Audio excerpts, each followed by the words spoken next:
আমাদের ধরে এক পর্যায়ে সবাইকে ধরে চেক করতেছে। সামনে আপনারা দেখতেই পাচ্ছেন যে পুলিশ আমাদের ধরতেছে, চেক করবে। এখানে একটা মজার ব্যাপার ঘটে যায়। হ্যালো গাইস, কি অবস্থা সবার? আমি বিপ্লব কুমার চলে আসলাম নতুন একটা ভিডিও নিয়ে। আজকে আমরা যাচ্ছি জাফলং এর উদ্দেশ্যে। জাফলং, সিলেট এগুলো নিয়ে নতুন পার্ট টু পার্ট ভিডিও আসতেছে।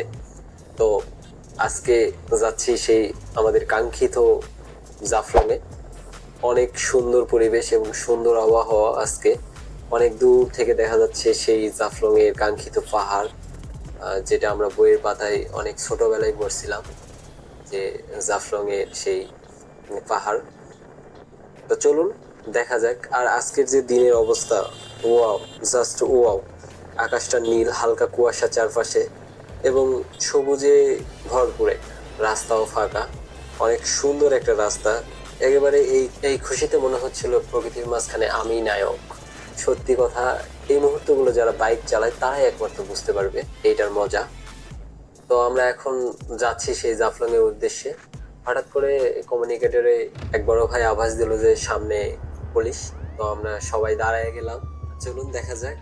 সামনে আমরা আস্তে আস্তে দাঁড়ায় যাই এক পর্যায়ে এবং পুলিশ আমাদের ধরে এক পর্যায়ে সবাইকে ধরে চেক করতেছে। সামনে আপনারা দেখতেই পাচ্ছেন যে পুলিশ আমাদের ধরতেছে, চেক করবে। এখানে একটা মজার ব্যাপার ঘটে যায়। সেটা হলো এক পুলিশ ভাই আমাদের ক্যামেরাগুলো লক্ষ্য করছে।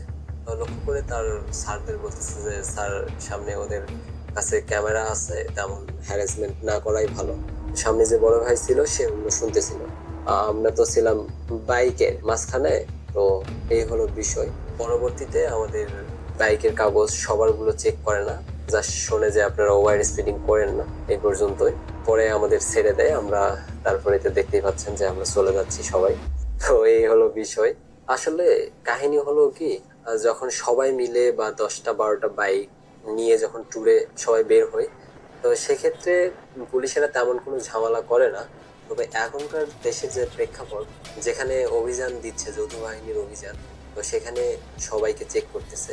এবং আমার মনে হয় যে বাইকের সব ডকুমেন্টস নিয়েই ট্যুরে বের হওয়া উচিত।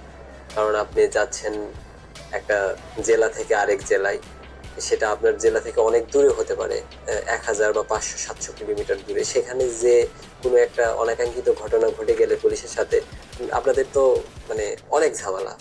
দেখা যাচ্ছে যে সেখানে স্টে করতে হচ্ছে, পুলিশদের সাথে একরকম ফাইট করতে হচ্ছে, সকল ডকুমেন্ট দেখানো লাগতেছে, তারপরে জরিমানা দিতে হচ্ছে।